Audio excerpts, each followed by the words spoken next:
Hello BookTube, this is Aaron from Aaron Read a Book or Aaron Read a Book with Friday Reads. It's been a couple of weeks because last week I just felt like I was kind of in the middle of things or reading only series, so I didn't do one last week. I'm also really behind on tags. I haven't been in the right mindset for tags. I've been quite busy as well, but I finished my 5k a day May thing, so now I'm a bit more free time.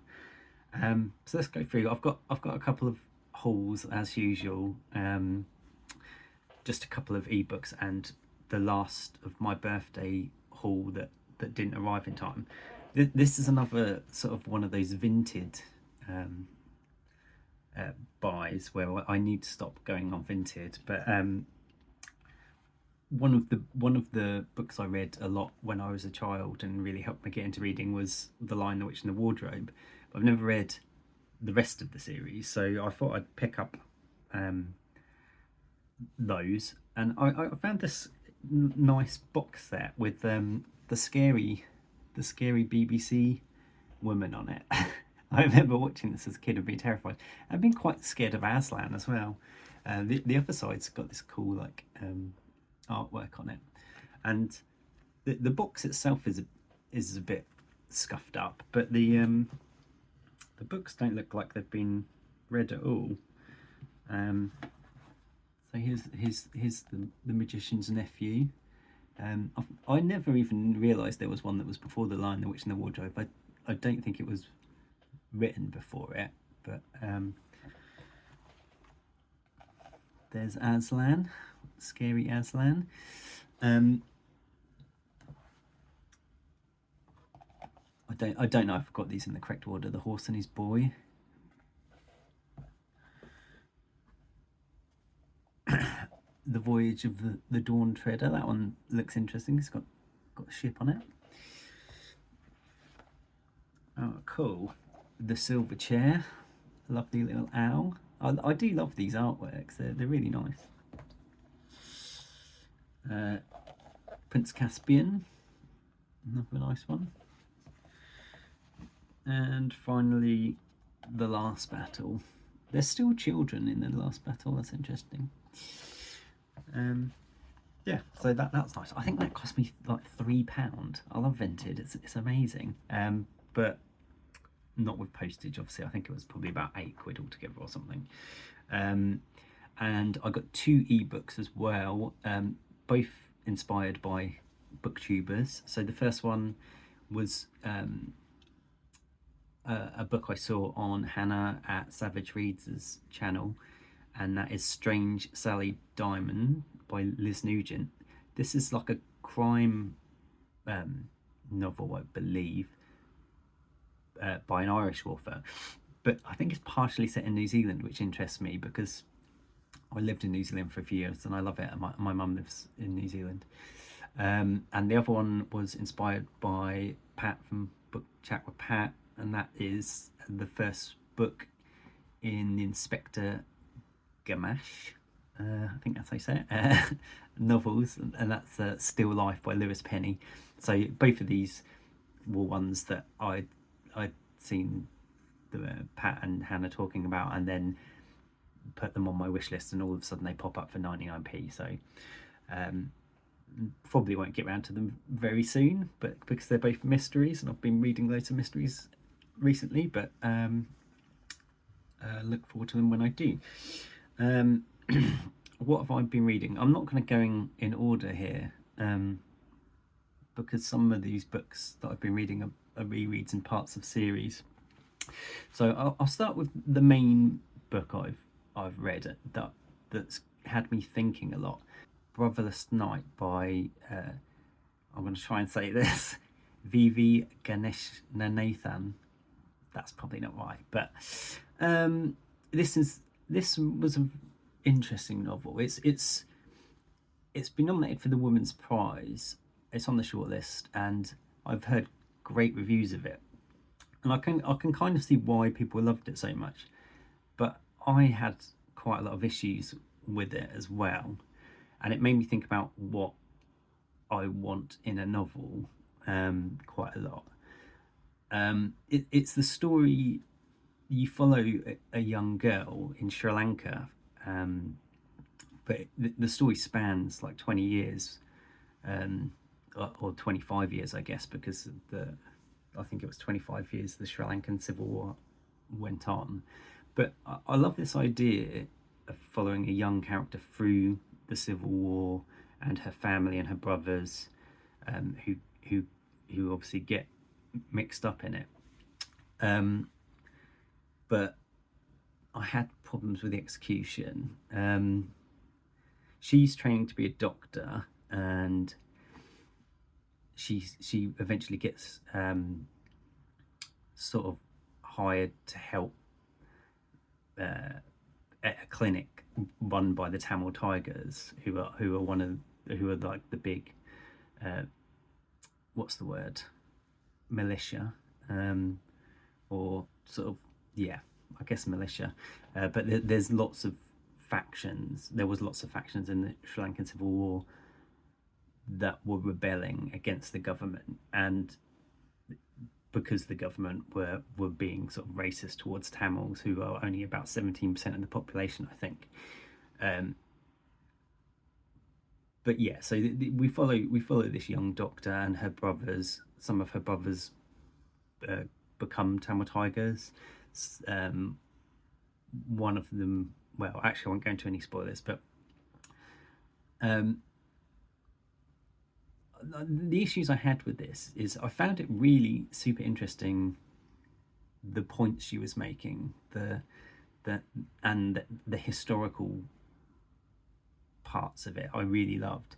And she tells a lot of stories of atrocities and just a lot of just stories of people and what happened to them in the war, and you can tell a lot of them are real stories. Like there is this plot device in the latter half of the book where they are recording people's stories, and this I later found out is based on a real book, and the character who is composing the book was a real person, and it felt like she wanted to tell these real stories but turn it into a novel, and I don't think it works as a novel really.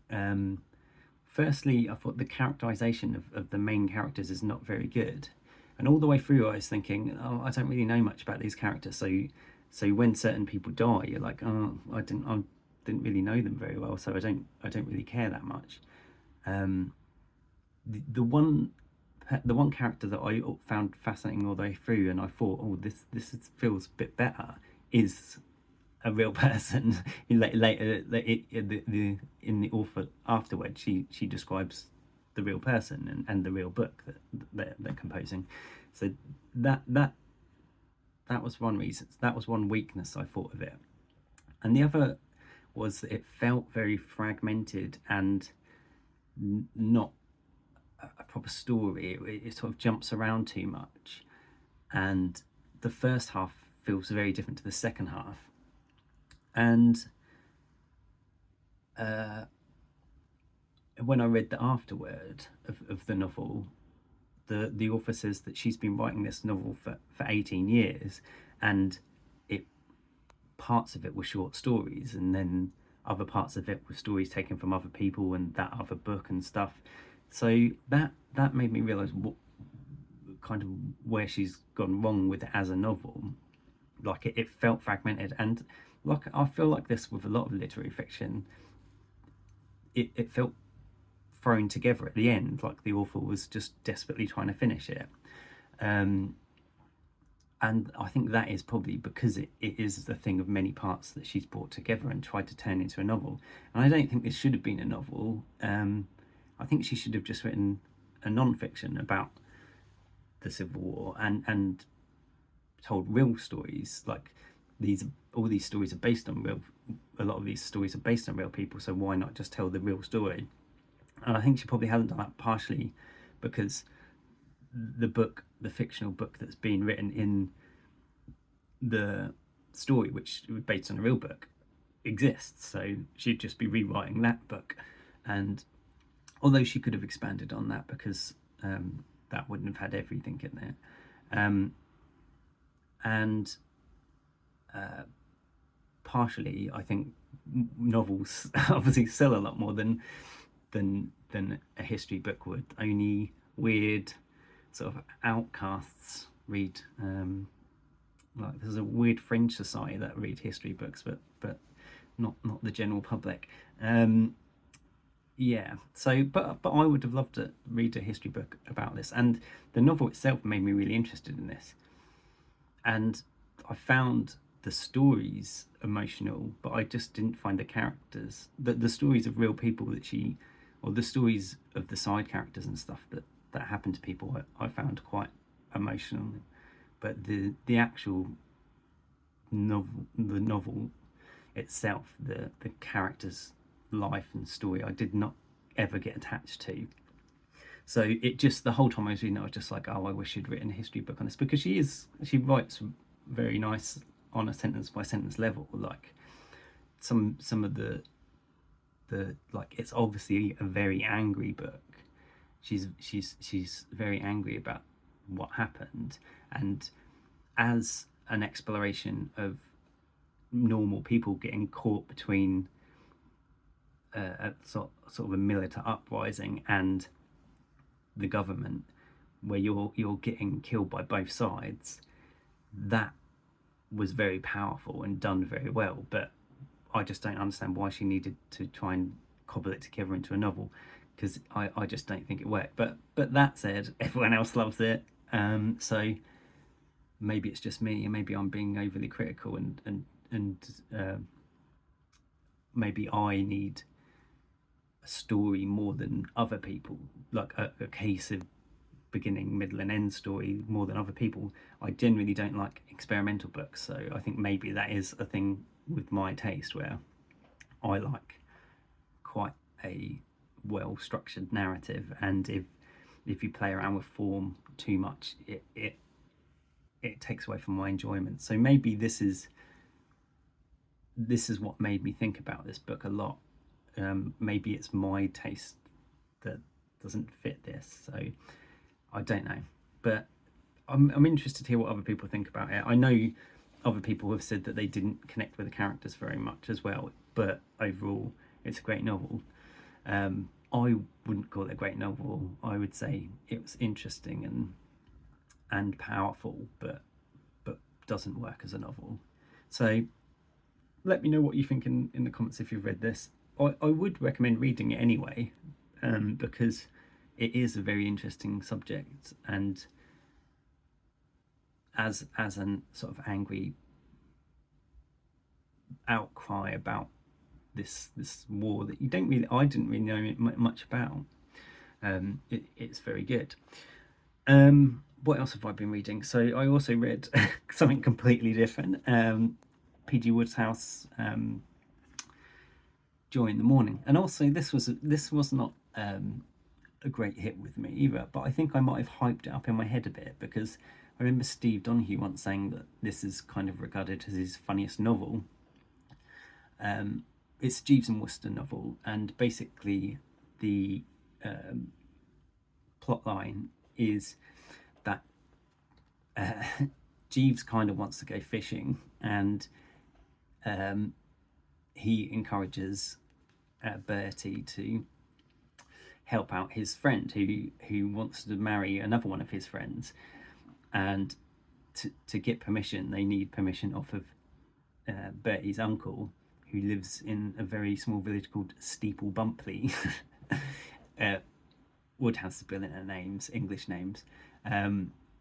So they have to go down to the country. So this is one that's set in the country. Also, I thought it would fit in with Summer of Sport, because they're playing crochet on the cover. There's no crochet in this novel. There's no sport. But yeah, they go down to Steeple Bumpley to try and help convince Bertie's uncle that Bertie's friend is a good egg, and should be allowed to marry his other friend, the young girl. There are other sideline stories. So one of Bertie's ex-fiancés. Bertie's got a lot of ex-fiancés. He never wants to get engaged, but he's getting engaged constantly. Is there, and a very also another person he went to school with, called, what is it, Stilton Cheesewright. Stilton Cheesewright's there, and he's sort of fallen in love with Bertie's ex-fiancée, and they're engaged. And Stilton Cheesewright is the local policeman, and suspects Bertie is trying to get back with Florence, his ex-fiancée.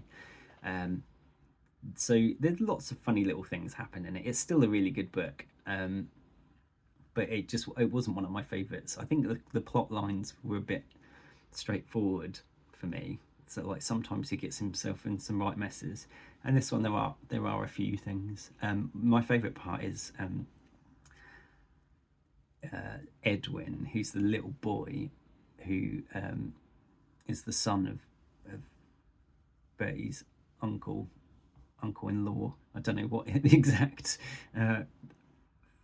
family connection is, but he's like a little terror, and he's constantly bonking people on the head and things, but he's just brilliant in every scene, and is constantly scuppering Bertie's plans. But yeah, as always, Wodehouse is writing is amazingly good, on a sentence by sentence level. I do think this one had me noting that things down less than others, but generally I do prefer his short stories, but some of the novels have been really good. But another Jeeves and Wooster knocked off. I want to start exploring some of the non-Jeeves books as well. I've only read some of the P. Smith ones. I also finished Tehanu by Ursula K. Le Guin, which is a reread for me, or I listened to it on audio, and I read it the first time.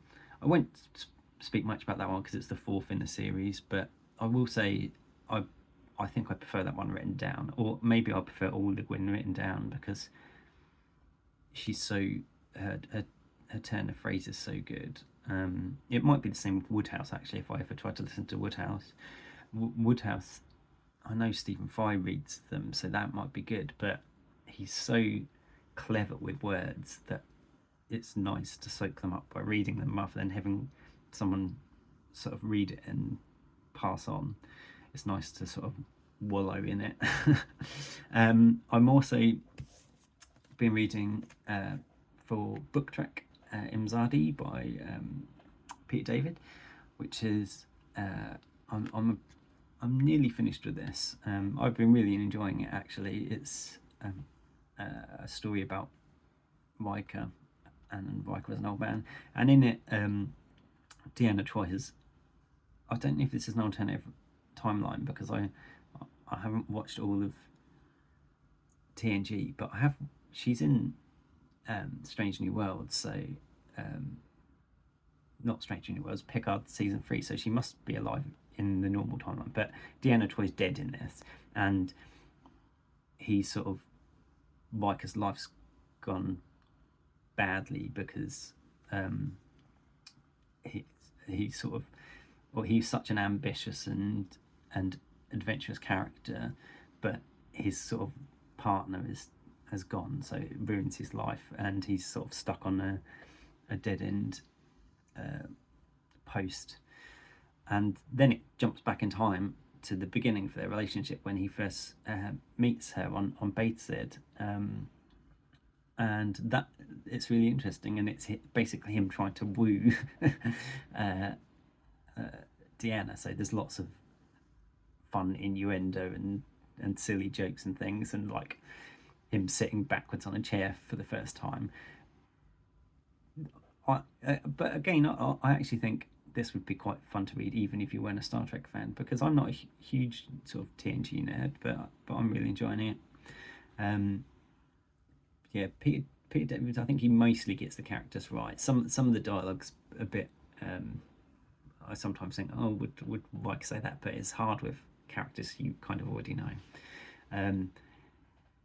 you can also see the thing from the City of the Edge of Forever's in this. I can't remember what it's called, but that's obviously going to feature too, because Data's in the beginning of this, and he's there checking out the thing in City of the Edge of Forever. I'm also been rewatching the original series. I've been trying to watch an episode a day, because I haven't watched every single original series episode, I don't think. I watched them mostly as a kid, and I've rewatched some of the major ones as an adult, but I'm going through in order, watching them all. And then I'm gonna try and watch every single Star Trek in order, but it's like 800 or 900 episodes or something, so it will take me about 5 years. But yeah, I'm really enjoying the original series. I think the original series has the best average episode of any series, because there's loads of duds in TNG and Voyager especially. Not and even DS9, my favourite, there are some duds, but yeah, I actually think Strange New Worlds has been very consistently good as well. I think Strange New Worlds has a much better first two series than either DS9 or TNG, so I've really been loving that. But yeah, very good so far. Nearly finished it. The other thing I've been reading is my first ever buddy read with Sarah from Your True Shelf, and we're reading Amanda Scott's first book in her Boudica series, and it's called Dreaming the Eagle. I'm only like 3 chapters into this, but her writing's really good, and it feels very authentically sort of pagan and Celtic, but I won't talk about this much because it's the beginning of a buddy read. But yeah, me and Sarah are both from Colchester in Essex, which Boudica obviously has a connection with, which I won't go into, but she was the leader of the Iceni tribe, and I played for a football team called the Iceni Wanderers, so I feel like I'm a little Iceni chap. Yeah, that's all my current reads. I also got used on an Audible trial, so I used my credit on the second in the Thursday Murder Club books this month, so I'll start that probably today on audio. But yeah, let me know, BookTube, if you've read Imzadi, Boudica. If anyone's read any Amanda Scott, that would be really interesting, because it's a great start. If you've read all of the Narnia books, and especially if you've read Brotherless Night, because I think every other review I've seen of it is like 5 stars. So I'm the first person who's had a bit of trouble with it. But yeah, let me know if you've read any of those. Have a good one, BookTube. Bye.